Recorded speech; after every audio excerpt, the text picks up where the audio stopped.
गर्मियों की छुट्टियां चल रही थी। बुलबुल, पप्पू, चूचू दिन भर सोसाइटी के बच्चों के साथ खेल कूद करते थे। स्कूल तो मानो उन्हें याद ही नहीं अब। बुलबुल, फुटबॉल पास करना जल्दी, चूचू के हाथ में नहीं आना चाहिए। हाँ ठीक है, अब देखना पप्पू, अब कैसे बचा बचा कर रखती हूँ। अब चलेगा मेरा शक्तिमान पावर। अच्छा, तो फिर फुटबॉल पकड़ कर बता। सभी बच्चे हंसी खुशी खेल कर अपने घर की ओर चले जाते हैं। तीनों घर वापस आए तो उन्होंने हॉल में देखा, आज तो मम्मी काफी खुश है। कुछ तो बात है।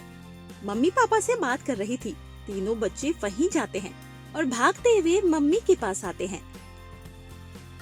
मम्मी मम्मी बताओ ना, क्या बात है? आप इतना मुस्कुरा क्यों रही हो? मुझे भी जानना है। क्या बताओ बच्चों, बात ही कुछ ऐसी है। तुम तीनों सुनोगे तो डांस करने लग जाओगे। मम्मी फिर तो बताओ ना, जल्दी जल्दी। अच्छा सुनो, तुम्हारी नानी का कॉल आया था, उन्होंने बुलाया है। क्या? हाँ, कल हम सब नाना नानी के घर जा रहे हैं। ये सुनकर तो बुलबुल, गप्पू, चूचू की खुशी आसमान छू गई। ये चलो पैकिंग शुरू करते हैं। नाना नानी के गांव जाते हैं और एंजॉय करेंगे। वहाँ तो बड़ा झरना है। वाह, मजा आ जाएगा नहाने में।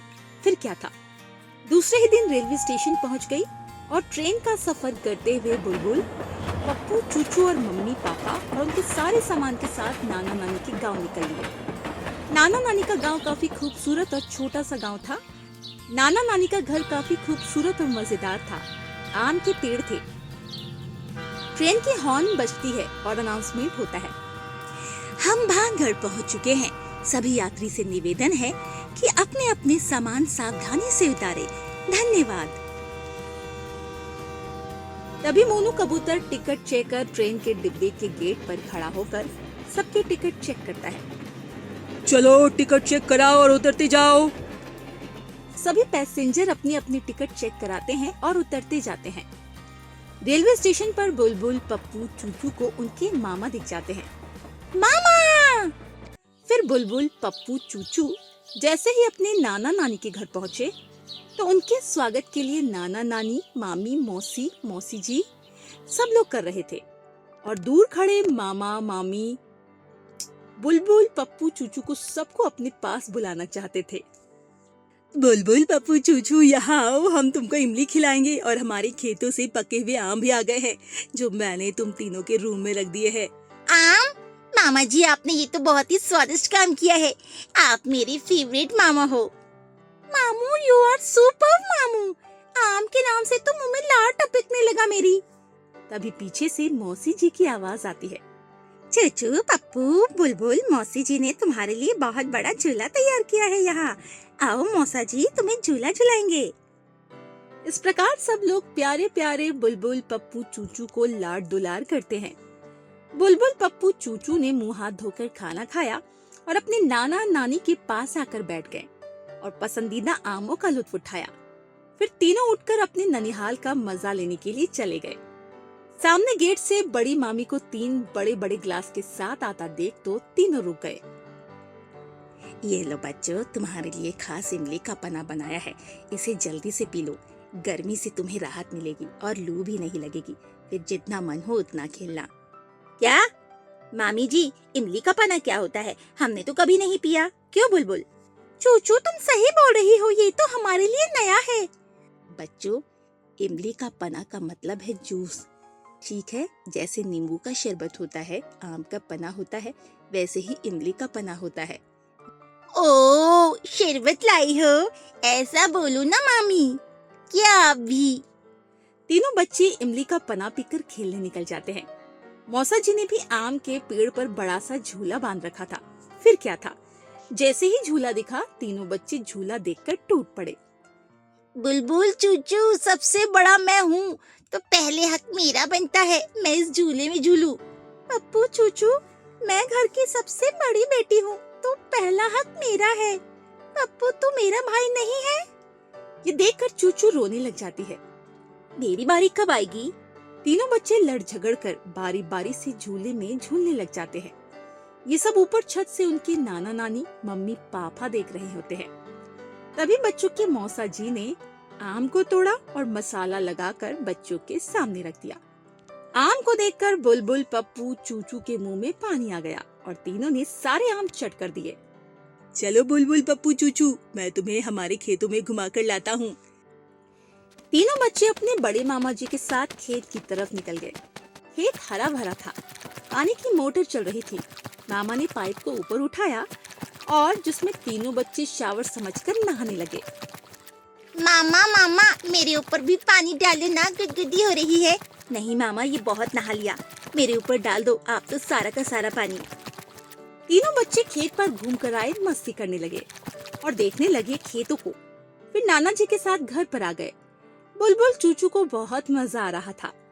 मेरे बच्चों, तुम्हारा मनपसंद खाना बनाया है, जल्दी से तुम सब हाथ धो लो, मैं तुम्हारी मौसी से बोलकर खाना लगवा देती हूँ।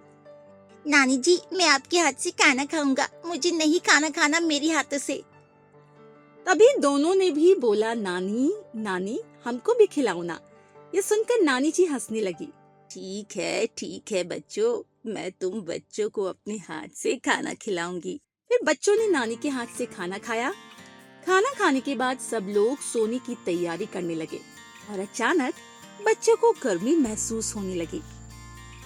नानी जी, आपके घर में लाइट भी नहीं है, हमको कूलर की हवा के बिना नींद नहीं आती, कूलर की आदत है, अब तो हमें रात भर नींद भी नहीं आएगी।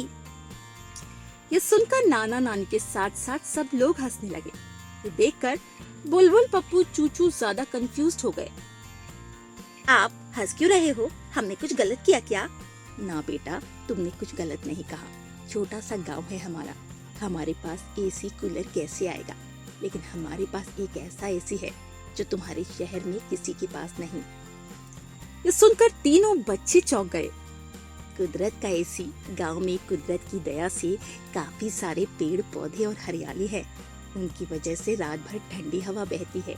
हम घर के अंदर नहीं, ऊपर छत पर सोएंगे और हम सभी आसमान की हवा का आनंद लेंगे। मामी ने जैसे ही कहा कि हम छत पर सोएंगे, तीनों बच्चों की आंखें चमक उठी, मानो उन्हें एक नई किक मिलने वाली थी। क्या छत पर? अरे वाह मम्मी, क्या सच में आज रात हम छत पर खुले आसमान के नीचे सोएंगे? हाँ बेटा, बिल्कुल, तुम्हारे नाना नानी के गांव की यही तो खासियत है।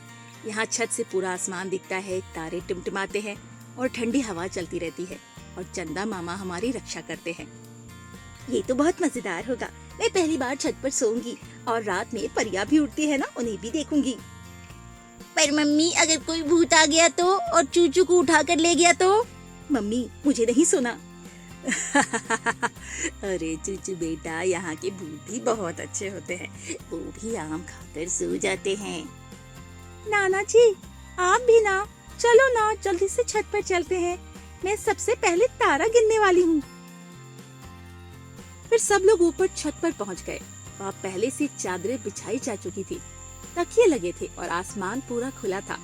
लो बच्चों, ये रही मच्छरदानी, इसे ओढ़ लो, नहीं तो गांव के मच्छर तुम्हें शहर से आया मेहमान समझकर तुम्हारी पार्टी मना लेंगे और सुबह तक तुमको सब बॉडी बिल्डर बना देंगे। मामी जी, मच्छरों की पार्टी से बचने के लिए पनाह भी लिया है ना, अब डर नहीं लगता। ये सुनकर सारे घर वाले हंसने लगते हैं और सब अपने अपने बिस्तर में जाकर सोने की तैयारी करते हैं। ये कितने सारे तारे हैं मम्मी? हमारे शहर में तो इतने तारे क्यों नहीं दिखते? सारे के सारे क्या गांव में आ गए हैं क्या? क्योंकि वहाँ की लाइट्स तेज होती है बेटा। यहाँ की असली रोशनी तो ये चांदनी है, जो कि हमें कौन देता है बच्चों? मैं बताऊं, चंदा मामा। सही जवाब, चंदा मामा पूरे गांव को रोशनी देते हैं। ये कुदरत तो कितनी प्यारी है, ठंडी हवा, तारे और पूरा आसमान, मुझे यहीं रह जाना है। रह जाना है तो सुबह 5 बजे खेत में जाना होगा, गोबर उठाना पड़ेगा, चलेगी चुलबुली? सब लोग हंसने लगते हैं। बच्चों ने गांव की उस ठंडी हवा में अपनी आंखें बंद की और एक प्यारी नींद में खो गए। अगले दिन की शुरुआत एक सवेरा हुआ। मुर्गे की कुकड़ू और हल्के सूरज की किरणों ने बच्चों को नींद से जगाया। कहाँ का अलार्म है ये इतना तेज? मेरी तो नींद ही खराब कर दी। नानी, इसका बटन बंद करो। पप्पू, वो मुर्गा बोल रहा है, अलार्म नहीं। गाँव में यही सुबह का अलार्म होता है। और सुनो, वो देखो, नाना जी खेत की ओर जा रहे हैं सुबह सुबह। नानी जी किचन से आवाज लगाती है। बच्चों जल्दी उठो, गरम दूध और पराठे तैयार हैं। जल्दी से उठकर मुंह धोना है, फिर पानी पीना है, फिर दूध पीना है और पराठे खाना है। नानी जी, इतना सारा काम बता दिया आपने, ये तो मुझसे एक दिन में पूरा नहीं होगा। जल्दी चल चूचू, नहीं तो पराठे खत्म हो जाएंगे। बस 2 ही पराठे आलू के बने हैं और सारे करेले के पराठे बने हैं। करेले के बने पराठे, छी। जैसे ही पप्पू ने सुना कि करेले के पराठे बने हैं, पप्पू भाग कर गया। आ गया नानी जी, मुझे आलू वाला पराठा चाहिए मक्खन के साथ। मैं नहीं खाऊंगा करेले के पराठे। और मुझे गुड़ वाला बनाना आप, करेले के मुझे नहीं खाने। नानी जी, आपके हाथ के खाने की खुशबू तो यहाँ तक आ रही है। अब तो मुझे बिस्तर से उठना ही पड़ेगा। तीनों बच्चे पराठे खाने में लग जाते हैं। उधर से बड़े मामा अपना खेती का सामान अपनी बैलगाड़ी में रखते हैं। चलो बच्चों, नाश्ता हो गया है तो आ जाओ, मैं तुम सबको आज खेत में बैलगाड़ी की सवारी करवाता हूँ। वाह मामा जी, बैलगाड़ी! मैंने तो सिर्फ किताबों में देखा था, असलियत में आज देखूंगी भी सही और सवारी भी करूंगी। और मैं चलाऊंगा, मुझे आगे बैठने दो, सब पीछे जाओ। चूचू, आज देखना गाड़ी तेरा भाई चलाएगा। अगर बैल भाग गए तो? अरे भागेंगे नहीं, ये गांव के सबसे समझदार बैल है। इनका नाम है राजा और रॉकी। क्या बात कर रहे हो मामा? राजा और रॉकी, वो भी बैल के नाम? ऐसा नहीं होता। ये मेरे बैल है तो इनका नाम भी कौन रखेगा पप्पू? मामा ही रखेंगे उनके बैल का नाम। तो चलो राजा और रॉकी। बैलगाड़ी में बैठकर खेतों का चक्कर लगाना, मिट्टी में खेलना, आम तोड़ना, नहर में नहाना और नानी के हाथ से बना खाना।